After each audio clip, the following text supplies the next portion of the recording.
It's star 1978, star 8378, Nicole Cattaruzza. I'm in Bayside Station, Bayside, New York, 11361. Earth, solar system, Milky Way, universe, galaxies, broken. I'm working on Tetra.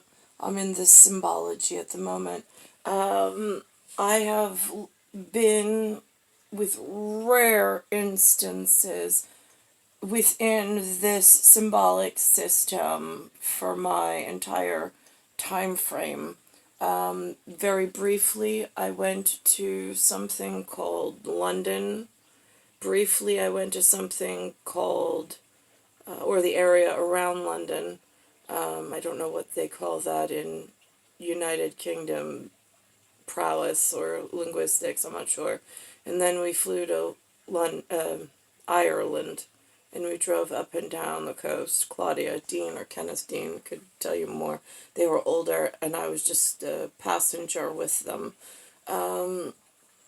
But by passenger, I mean they drove, they were in college, and I was still in elementary school.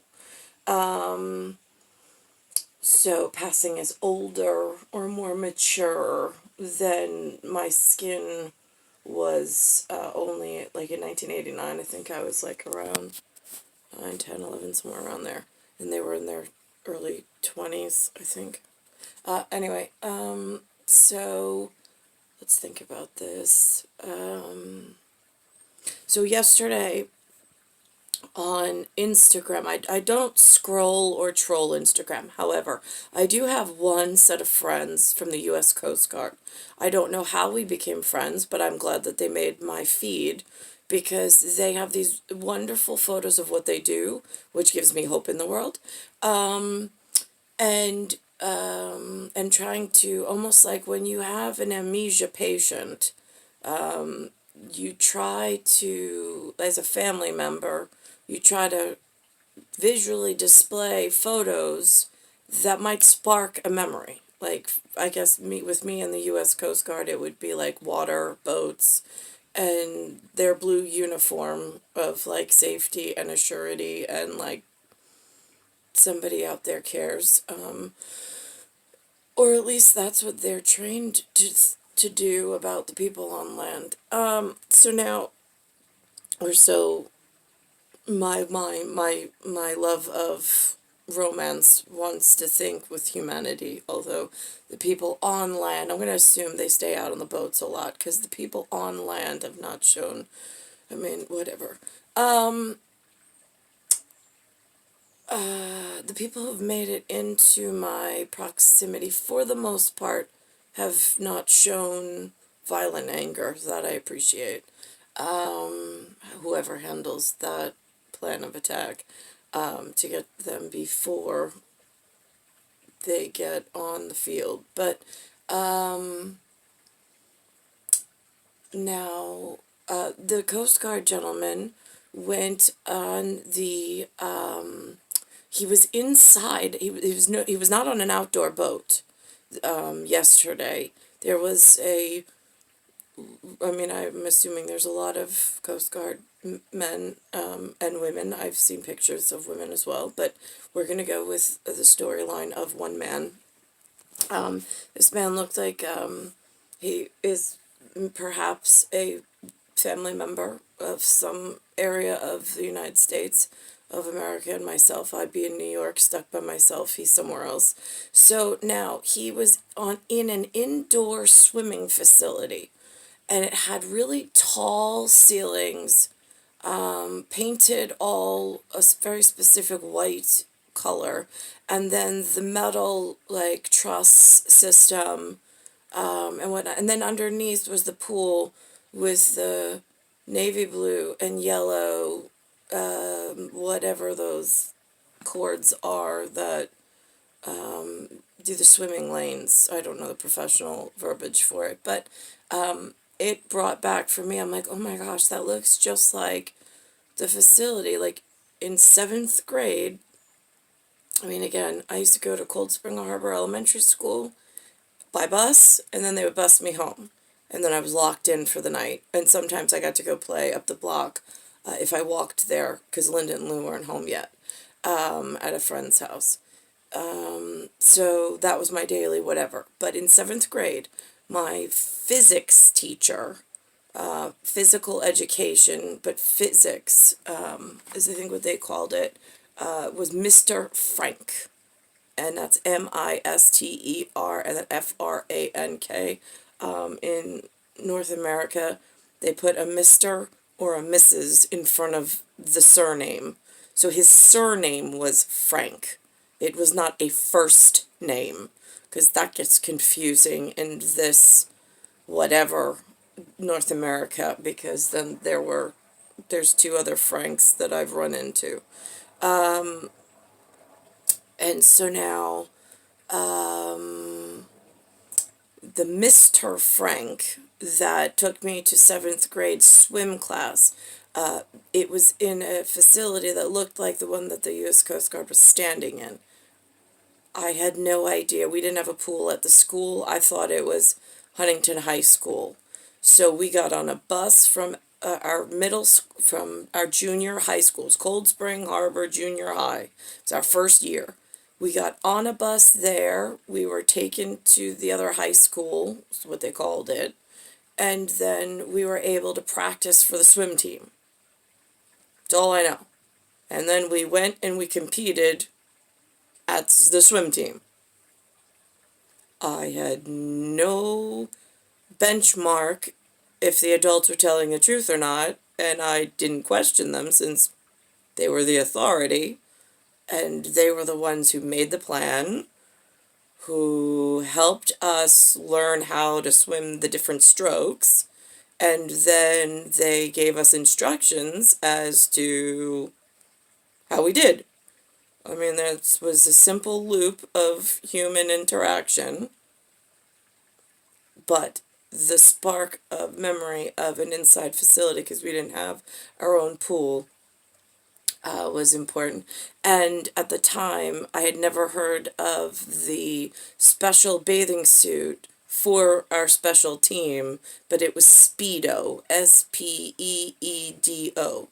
Only brand, and it was just a word. And it was a different bathing suit than Linda found for me for when we would go out in the summertime. It had a different design for the swim team. That's all I know. And then we had to wear a cap and goggles. That was it. It's all Speedo. We stayed simple. And that was, I don't know what year that was. I'm thinking that was late 80s, around the same time. And I think Jackie Lyberg was on the team with me as well. So, no, but she was 4th grade. I met Jackie. Yeah, maybe, she might have been on the team with me. I can't really remember who else was there. I just know Mr. Frank was the one who was putting the girls' swim team together, and there was no need to question him because he was the adult in charge, and we just were his team. So that happened. Now today, on Sunday morning, today's October 24th, 2021, there's some mention of a hockey NHL player called Wayne Gretzky. Now, I've heard the name in passing. I've never seen his face, ever. Again, Lynn and Lou aren't into sports, and we don't really watch TV, but I've heard the name. One of my cousins played hockey. Not that I ever watched him either. That'd be Kevin. But Wayne Gretzky wore, I just found out this morning, the number 99. And he was a Ranger, which I was taken to a Ranger game when I worked at Chase once, which I thought was really nice. They bought me the number 30, Lindquist. I don't know how that ties in. But I found out that 99 being Wayne Gretzky, that's the year my son Benjamin, Jason Romer, was born. Significance. And also he retired, Wayne Gretzky retired in the year 99. He was from, they said this morning, Edmonton, Canada. I see he flies a different flag, which I know Canada does. But the up in Edmonton, when I worked for Remax Alliance, which was Kelly J. Jackson and Rebecca Luke. They were partners in Miller Place, over by where my Uncle Eddie used to live. That's where my office was. There was a gentleman who came from Edmonton, who was a really big real estate agent in Edmonton. And he had some kind of card that he would do as mailers, and there was like some kind of like investment, and then you had to mail it out, and they were working, Kelly and Rebecca were working with the post office on something, but I wasn't an owner, so I was just following along, but from a distance. So that was my only, I don't remember the gentleman's name. It's so long ago. But I know that Kelly and Rebecca knew he was like a real big superstar in Remax and a superstar in Canada.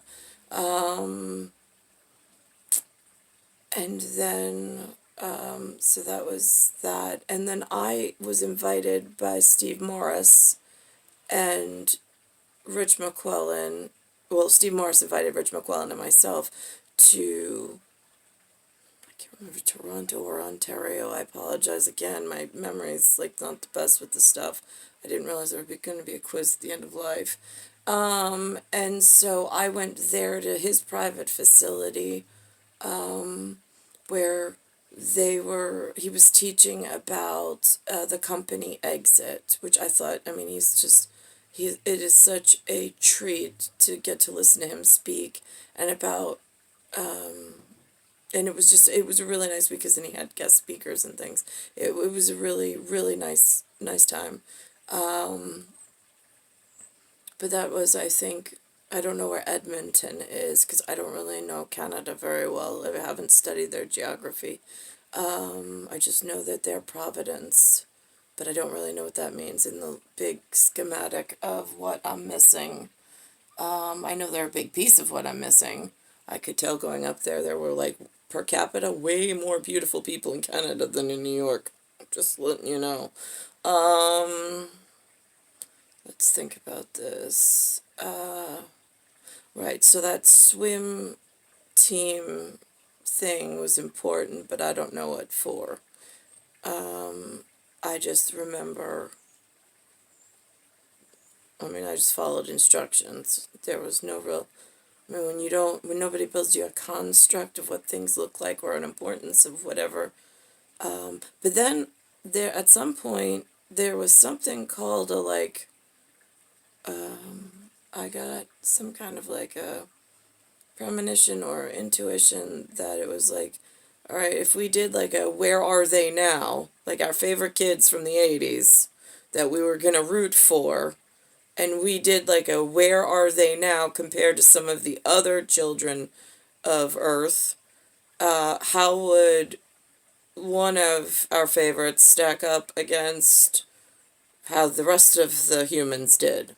And like calculate on that to see how management did in their whatever they do for a living in this tetra system at uppercase, lowercase for gamma sector and the vector put together in whatever. So I did not have as great whatever, and this was really painful appearance, and there's some really serious consequential things going on, definitely within the light field. Again, then there's that silly stuff about photo equipment. Ah, God, standing hurts. So, here, ready? So here's where dangerous light exists, right? If I tilt the camera, you can see the angle. But if I just go out, there's no funny filters, there's no funny equipment. It's just the screen, and then there's outside. And that's it. So it's star 1978, star 8378, Nicole Cattaruzza, and Right at the beginning, it's Bayside Station, Bayside, New York, 11361.